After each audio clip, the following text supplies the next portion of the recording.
nggak kayak Pak Sutioso, apain? Pak Sutioso itu nggak usah menyinggung ormas. Sudahlah, kalau saya bilang bahasa kayak mulutnya udah bau tanah. Duduk perkara Hercules marah ke Sutioso hingga buat Jenderal Gatot murka. Kini minta maaf. Purnawirawan Jenderal TNI Bintang 3 Sutioso baru-baru ini menyinggung soal organisasi masyarakat, ormas, hingga membuat Ketua Umum Gerakan Rakyat Indonesia Baru, GRIP, Rosario de Marsal alias Hercules turut angkat bicara. Pernyataan Sutioso yang menyebut ormas adalah jelmaan preman tukang palak, dibalas Hercules untuk tidak menyinggung ormas.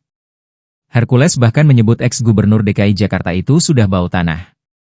Pernyataan Hercules itu kemudian membuat mantan Panglima TNI Jenderal, Purnawirawan, Gatot Nurmantio meradang. Kini, Hercules akhirnya meminta maaf pada Purnawirawan Sutioso. Namun tak berhenti di situ, Hercules justru menantang Jenderal Purnawirawan Gatot Nurmantio yang sempat ikut menegur dirinya.